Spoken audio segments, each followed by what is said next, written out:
to Saturday's edition of Cracking the Cryptic on a very extraordinary day for me. Not for anything to do with Sudoku, I should hasten to add. I've been playing golf, some of you know this, for many years. I suppose to a reasonable standard. I play off a handicap of 1.7, and today I was playing at my golf club, and I was playing the fourth hole on the new course. Simon new course, first ever hole in one. Many congratulations. And, yeah, my tee shot very expensive in the hole for what we call, well, it's a hole in one. In England we call that an albatross. In America it's called a double eagle, and yeah. That blew me away. I didn't do it on the most sensible day, though, of the year. Today is Captain's Day at Walton Heath, so a very big day where a lot of people play on the course, and I have to buy them all a drink. So I'm feeling completely brassic. Brassic lint being Cockney rhyming Cockney rhyming slang for skint, but never mind. It is a lifelong ambition of mine to get a hole in one, and today was the day. So yeah, anyway, this is just by the by. It's nothing to do with Sudoku. What's to do with Sudoku is this puzzle on the screen, which is called Spotting the 8-Ball, and it's by Riffclown. Now, Riffclown is a wonderful constructor, normally of not terribly difficult puzzles, but very elegant puzzles. And apparently I have to mention that the idea for this puzzle, which involves a new sort of rule set that I've never seen before, called Neighbour Sum cells. These circles here are Neighbour Sum cells, and this was invented by the constructor AnalyticalNinja, and Riffclown has taken that idea and produced this puzzle. And I guess this does look like it's sort of the opening shot in pool or something. Maybe this is meant to be the 8-ball. And this is meant to be approachable today. So my reward for my hole in one hopefully is an approachable puzzle. Thank you very much, Riffclown. If I'm not mistaken, I think the last puzzle I did by Riffclown, I want to say it was Christmas Day. It might have been Christmas Day last year. I could be wrong about that, but I do remember that there was a beautiful puzzle. I think it was a snowflake shaped puzzle by Riffclown that I did. Certainly I did it in the festive season, and yeah, that was mighty good and very popular on the channel, so hopefully this will be another one of those. Now, what news do I have today? Some more of you, where's my list? Some more of you have solved the Paint by Numbers Institute puzzles over on Patreon, the doctoral pack, so fantastic work. Pamela Skinner, Lapsed Memory, Brandon Crow, John Watley, and Straw Python. You have all successfully submitted entries, so very well done. Anyone who's still working on either of the packs, either the standard pack or the doctoral pack, there's still 2 more days to get your entries in and be in with a chance of winning the competition. So definitely get your noses to the grindstone if you've only got 2 or 3 puzzles left to do. Other than that, I don't have any news. I've got no birthday announcements today. So why don't we just kick off and I'll read you the rules of Riffclown's puzzle. They are as follows. Normal Sudoku rules apply. Digits along an arrow sum to the value in the attached circle. So that means that those 2 digits there, let's say this was a 2 and this was a 4. 2 plus 4 equals 6. So that would be a legitimate way of filling in the arrow. Now, circles without arrows are neighbour sum clues. Neighbour sum cells, forgive me, neighbour sum cells, and contain the sum of their orthogonally adjacent cells. Okay, so what that's telling us is that the total, or the digit we put in here, is the sum of those 4 digits, I think. I think that's what we do. So the yellow cell is the sum of those 4 cells there. Let's pick another one. That one in the corner is going to be the sum of those 2 cells. So you add those 2 and you put that in the blue cell.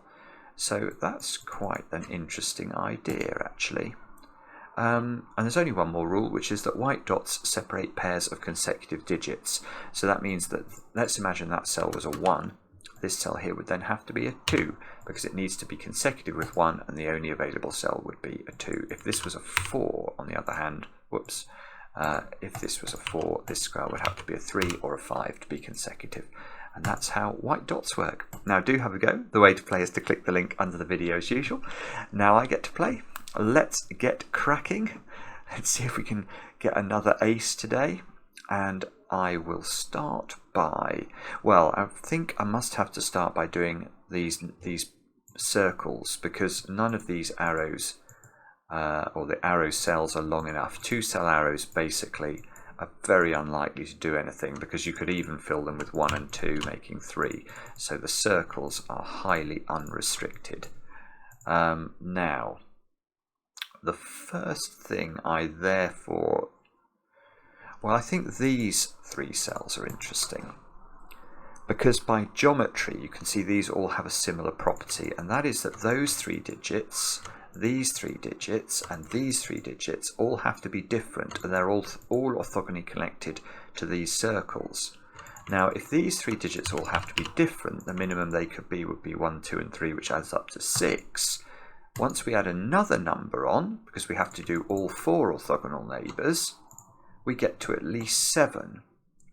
So actually, I now begin to see something quite interesting. Because each of these circles is at least a 7, and there is an 8 here, actually these cells have to be 7 or 9, and that means I've got a 7-9 pair straight away in row 5. And that means, well, okay, so that means that one of these circles has to have 1, 2, and 3 in its in surrounding it, because 7 was the minimum. 7 was 1 plus 2 plus 3 and a 1 here. Right. So the correct pencil mark we can get out of this is that there is a 1 in one of those 2 cells, because if this is a 7, there must have a 1 next to it. If this is the 7, there must be a 1 next to it there. So that means that this cell can't be a, so that means, that's lovely. Right, so this cell can't be a 1. And if it can't be a 1, how could this be a 7? Because 7 needs to be 1, 2, 3, and then a 1 here. So that's a 9. And therefore this cell needs to be, if this is a minimum of 1, 2, 3 adding to 6, this cell needs to be at least, well, it needs to be a 1, 2, or a 3, but it can't be a 1 now. So this is a 2 or a 3. And if this is a 3, this is a 1, 2, 3 triple. If this is a 2, this is a 1, 2, 4 triple. So we always have the digits 1 and 2 surrounding this 9 circle in this box. Right.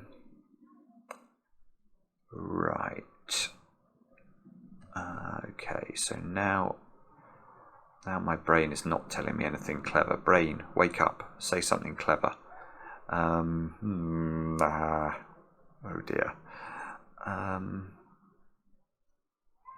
So, haven't we got lots and lots of... I feel like there's a sort of surfeit of 1s, 2s and 3s here. Because the 7 that goes in one of these circles has to have 1s and 2s around it. Because it's going to have 1, 2 and 3. And this is going to be a 1. And then this one is going to be a 9 with a 2 or a 3 here, because it's the same geometry as this. And that's going to have to be surrounded by 1s and 2s as well. So, right, okay, so perhaps that's the pencil mark we do. We know that each of these circles, whether they're 7 or 9, has to have 1s and 2s surrounding them to the left or to the right. And I see, and these cells have to be a 1, these are a 1, 2, 3 triple now, because if we minimize these, maybe I should have colored these, but if I minimize these at 1, 2 and 3, given this has to be a single digit total, the maximum size of this circle is a 3. So that applies equally to all 3 of those digits. So these are a 1, 2, 3 triple. And oh, now I have got too many 1s, 2s and 3s, haven't I? Right, not too many. I've got a very nice number, because these two have to be a 1, 2 pair. I'm going to claim. I think that must be right, because if we think about it, there's got to be a 1 and a 2 in those green cells. There's got to be a 1 and a 2 in those orange cells, and there's got to be a 1 and a 2 in those blue cells. Now that means that we've got 3 1s in the coloured cells in this grid. So imagine that there wasn't a 1 in one of these 2 cells. That would mean there would be 3 1s in 2 rows of the Sudoku, and that cannot be true. And that logic is analogous to 2 with the 2s. We could just replace, in my previous sentences, just replace the word 1 with the word 2, and that logic should work the same way. So that means these 2 cells are a 1-2 pair.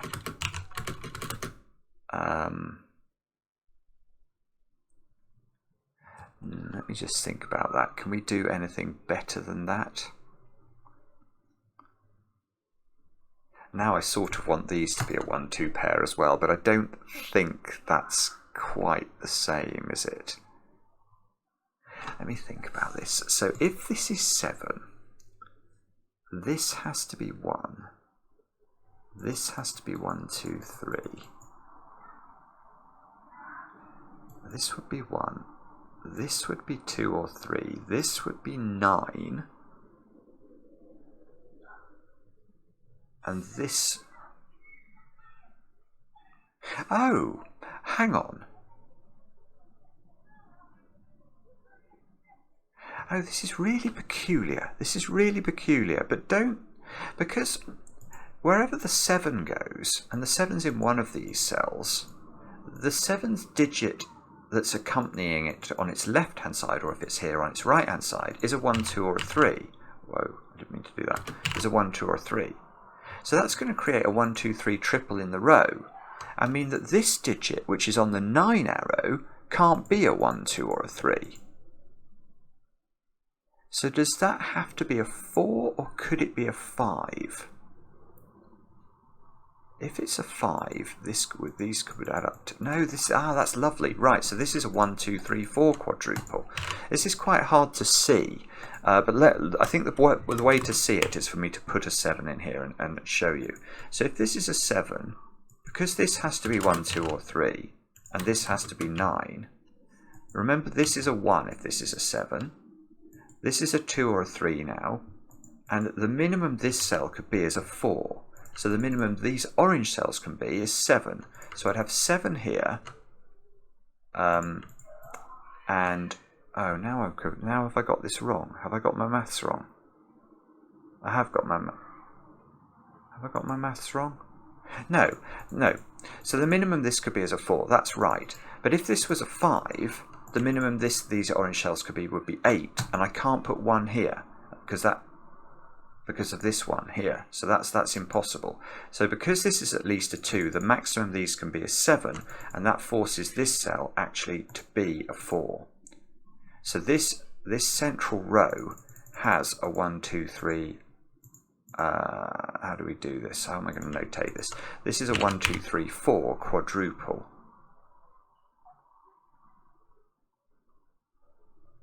So now, do we know about these in turn?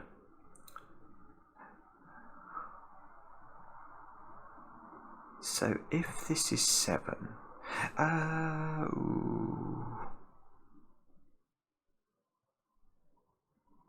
yeah, okay, this is getting even more peculiar now, because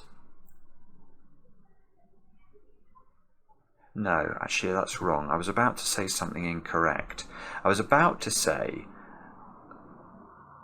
I know one of these is a 4, but I don't think I know that one of these is a 3, because the 3 can go in the middle box with a 1 and then force this to be a 2. Okay, so there is... But is there a restriction on this digit? I don't think so, because if this was 7 and this was a 1, 2 pair, I think this could be a 4. So I don't think this has to be a 1, 2 or a 3. No, it can't be a 4 because the set. No, sorry, it can't be a 4. I'm getting confused here because I keep not adding in this digit. So I think my colouring is not helping me. I'm going to actually replace it. Sorry, I think this is causing my brain to hiccup. I don't want my brain to hiccup. I'm just going to label these like that. Yeah, because if this is 7, no, this can't be a 4. This has to be a 1, 2, 3 triple with a 1 here. So if this is 7, this is a 1, 2, or a 3. If this is 9, because this has to be 4, because it can't be anything else, and this is at least 2, this has to be a 1, 2 pair. So the 9 has a 1, 2 pair in its column, and that means these 3 digits have to be 1, 2, and 3. I.e. those 3 digits there, because this has to be a 1, 2, or a 3, this has to be a 1, 2, or a 3, and this has to be a 2 or a 3.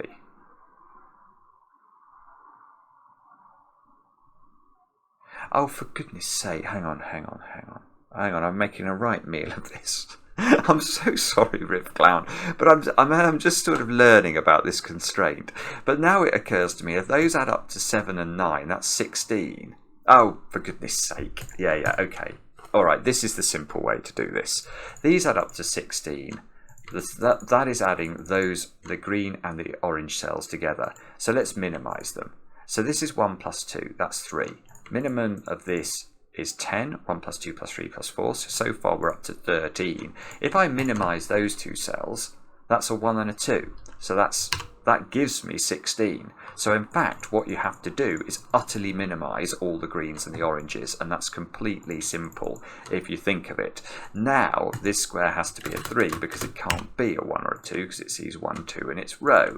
Now we can get rid of all of this nonsense pencil marking.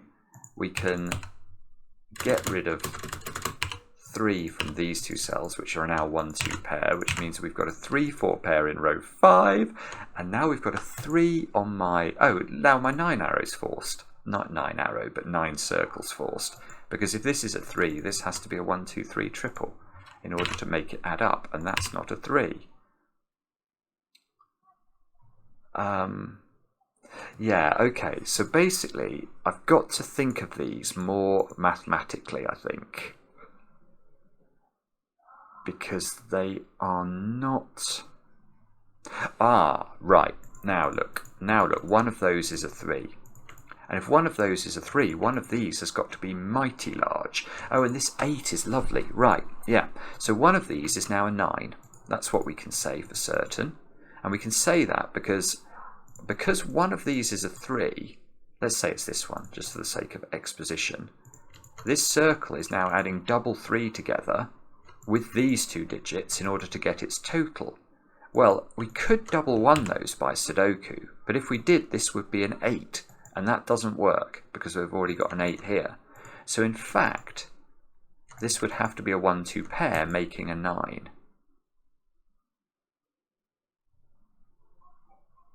Oh, that's lovely. Right, that's very clever, Riffclown. I understand what you've done here as well, actually, because... Now let's think through this a little bit further. Because we know that whichever one of these is 9 is flanked by a 1, 2 pair, we know that this cell, let's say it's this one's the 9, let's just put 9 in here, we know that this is a 1, 2 pair now. Therefore, we know that's a 1, 2 pair, which means that these 3 digits add up to 6. And we've got to add this digit to those 3 digits in order to get the value of this circle. Well, what could we add that would make sense here? We can't add 3 to it because that's going to make 9 and repeat the 9. And there's already a 3 here on this analysis. If we add 2 to it, we're going to get 8, and that 8's going to stymie that. So we have to add 1 to it to get 7. So actually, what we now know is that this is exactly equal to a 7-9 pair. Let me put that in. And we know that these 2 cells are now not capable of being 2. So they're a 1, 3 pair. This is a 2.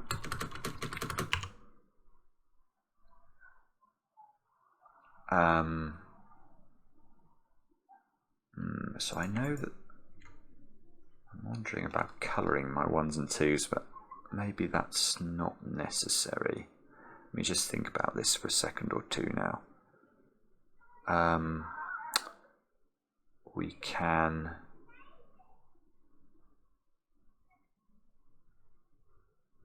right, here is a little point about this arrow. So this arrow now, does it have a 1 on it? That's the question I want to ask. Because if it doesn't, it has to be a 4-5 arrow, and it would have to add up to 9 in order to keep this down to a single digit total.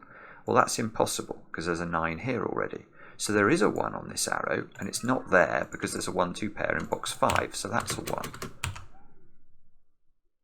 These squares are 4, 5 and 6. So this square is 5, 6 or 7, and that doesn't seem to have anything eliminated from it. Oh, okay. Where does 6 go in that row? Well, this given 6 gives me a 6 over here, which means this is a 5 by Sudoku, because we've got sort of a 3, 4 pair and a 1, 2 pair and a 7, 9 pair across the middle row. So now we will ask ourselves about which is the weakest digit, which is the weakest link. I think it's that cell, because that cell is very restricted by the row. It's got a white dot and an arrow. So this cell is 4, 5 or 8, I think, looking at the row. In fact, let's just pencil mark the whole row, 4, 5 or 8. It can't be 8. And it can't be 8 for the white dot reason, because this would have to be 7 and 9 to be consecutive, and then that's going to be a very large number and very unpleasant to deal with. So we don't want that. So this is 4 or 5. Right. Oh, okay. All right. So this is forced. This is a 4-5 pair, actually. Because if it's not a 4-5 pair, what is it? Well, what it can't be is a 5-6 pair, because then this will be an 11. And what it also can't be is a 3-4 pair, because that will give this cell a lot of problems. So this has to be 4 and 5. It's the only option that's going to work. And therefore it adds up to, you guessed it, 9. And therefore this cell is a 3. And therefore this cell is a 4. Now, didn't the 4 have to go with the 9? Or, oh, look, this is an 8. Actually, let's just do that. That's an 8. So these two cells add up to 8, and we can eliminate precisely nothing from them. But yeah, let's come back to this, because we know that we can't put 4 on the 7 arrow, or not the 7 arrow, the 7 circle, because if we do, these cells would add up to 7 and we'd have to put 0 here. So we now know this is the 9, we know this is the 7, we know the 7 is going to be a 1, 2, 3 here and a 1 here, so this is a 2. We know from these two circles that these were different in each case, so that's got to be a 2, that's got to be a 1, that's got to be a 1, that's got to be 2. Oh, I see, and look, that was a sort of deadly pattern that's getting unwound by these circles. It's a very interesting idea, this. Now that's a 3 and that's a 1. So now we know that that's a 9 and this is a 7. And that's all of the math seems to be working, so I don't think we've made a ricket yet. This 8 means that's not an 8. So those two squares have got to be an 8-9 pair, and there's a 9 here. So 9 goes here, 8 goes here. These two squares have got to be 3 and 7. And one of them is on a black dot, look. Sorry, not a black dot, a white dot. So this has got to be consecutive. If it's consecutive with 3, it has to be 2. If it's consecutive with 7, it can't be 8, so it would have to be 6. So that's lovely, because that means this 8 arrow is not 2, 6 anymore. So this is 1, 7 in that order, or 3, 5 in this order, because of these 1s and 3s.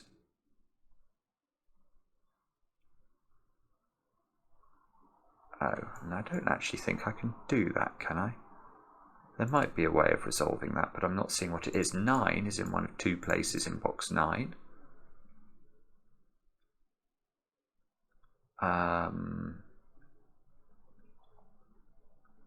Right, let's have a look at this circle now, because I can see that that digit can't be 1 or 2, so that's at least a 3.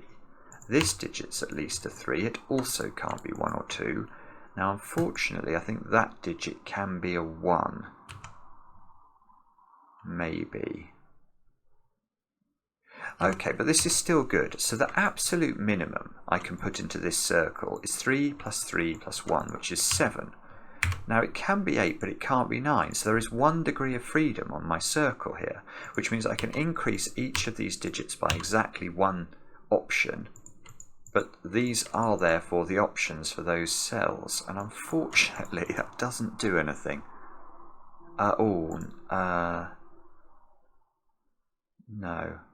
Okay, sorry, I thought that was going to be useful.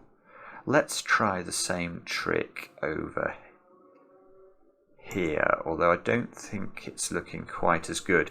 I've got a 3 here as a minimum, but I've got a 2 here, unfortunately, as a minimum. And I've got a 1 here as a minimum. So this one is at least 6, and it can't be 7. So this is 6, 8, or 9. And therefore these cells here have quite a lot of flexibility. I'm not so much, I'm not even prepared to pencil mark it, I don't think. Okay, so maybe I've got to do more sudoku. Riffclown, you naughty person, making me do sudoku this early in the puzzle. Let's see. So we've got 1, 2, 6 and 7 into all of these cells. Let's have a look at that. We can't put 1 or 2 in an arrow. That's nonsensical. We've got the 4, 5 pair here. We can't put 1 here. So 1 in this column is now in one of 2 positions. Oh, this can't be a high number because it's next to one of these funny circles. If you make that 6, this is at least a 3, we know that. And then this would have to be a 0 in order to keep this down to 9. So that doesn't work. So this digit is actually a 1 or a 2. And that means I've got a 1, 2 pair in row 1.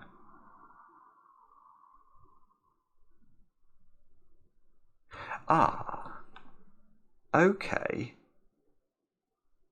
So doesn't that mean this cell gets pushed up again? Yes, okay. So when I looked at this circle before, I said this could be a 1, which it still can. This can be a 3, which it still can. But I said that can be a 2. And that cannot be a 2 anymore because of the 1, 2 pair in the row. So the minimum value of that digit is now 4. And 4 plus 3 plus 1 is now the minimum, which is 8. So we can take 6 out. And now we have got 1 degree of freedom on this circle as well. So that can be 3 or 4. That can be 4 or 5. Oh no, you rotten thing. That's very naughty. Oh, I've got a 3, 4 pair in this row. No. Oh. I thought that was going to do something. Okay, let's pencil mark this cell then. So this can be, it has to be, okay, it's got to be something that allows this arrow to work. So if this is a 1, this would have to be 5 or 6, and it couldn't be 6, so this would have to be 5. If this is a 2, this could be 4 or 5. So I've got a 4, 5 pair in column 1. I need 1s, 2s, 3s, 7s and 8s.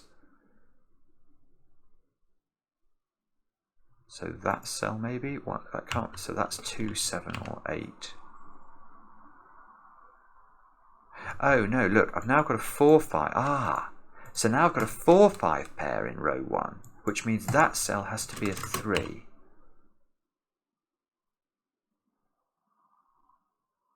Now, does that do anything?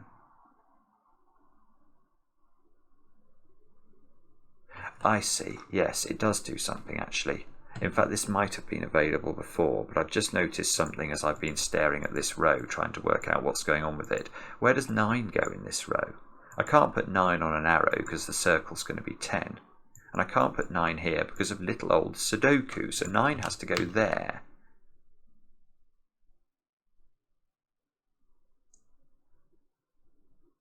Five, 1, 2. So this row now needs 6, 7 and 8. Yes, where does 6 go in the top row? It can only go here.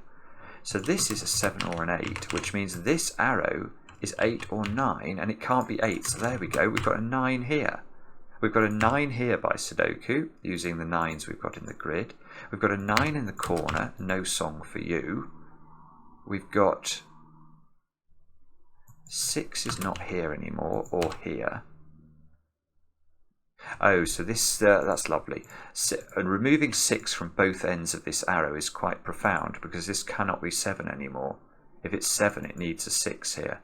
So this has to now be 5, and therefore by maths that has to be 4, which makes this 4, which makes this 5, which doesn't seem to, that's weird, it doesn't seem to resolve that arrow. But let's have a think. What's this done then? So now we've got a 5, 6 pair here. We've got to put 2, 7 and 8 into those cells. That's an 8 by Sudoku then. It sees 2 and 7. This is a 2, 7 pair.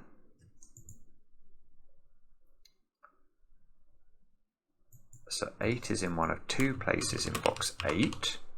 And oh, we can do this cell. This cell is a 7 by Sudoku. 7's got to be next to either 6 or 8, and it can't be next to 8 on the white dot, so it's next to 6, which places the 6, places the 5. That digit's now a 4 by Sudoku. These squares here are somethings, not the most descriptive thing in the world, they're 5s and 8s. Now, that might matter. Okay, so we've managed now to lock 6 and 7 out of this cell. That gives me a 1, 2 pair in the column, so this is not 2, this is a 6, 7 pair now. These two, oh I see, those 2 cells add up to 5 because of this 4, but they can still go either way. What about... No, we don't know what this is yet, do we? Oh dear. Okay, I have a feeling that things are resolved now, and I'm just not seeing how to do it. Can we... Where's the easy place to look? I've got a 3, 4 pair here, and a 5, 8 and 9. So this row needs 1s, 2s, 6s and 7s. Yes, that cell is interesting because it can't be 6 or 7. There's already a 6 or a 7 in box 1. So that cell only has the option of being a 1 or a 2. And this box has now become very cluttered all of a sudden. And these cells have to be from 3, 4 and 8. And somehow I get no eliminations from that. Okay, let's go back to this row where we need 1s, 2s, 6s and 7s. Ah, okay, and 7. Ah, yes, look, this cell is a 1 or a 2, I think. I'm just going to double check this row because I don't trust that elimination. 1, 2, 6, 7. That can't be 6 and it can't be 7 because of the 7, 8 pair. That is a 1 or a 2. I've now got a 1, 2 pair in this box as well, and that gives me this digit as a 6, and therefore we know that's 7, we know this is 3, we now know this is 5, this is 3, this column needs 1 and a 2 at the bottom, there's a 1, 2 pair down there, look. This 6 is giving me a 6 exactly here, and this is therefore 7, so this is 1 to make the maths work. That's 2, therefore that's 7 to make that maths work. That's 8. We now need 3 more to make this 8's maths work. We need 4 more to make this 9's maths work. We need a 2 there by Sudoku. 2 here, 1 here, 1 here, 2 here, 7 here. Okay, and now I think it looks like we've done enough of the puzzle that this might crack now. These 2 squares are 4 and 5, so I can put them in. 5 and 4.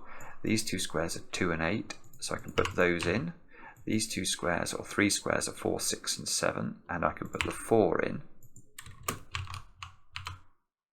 And the bottom row, therefore, needs 3s, 5s and 8s.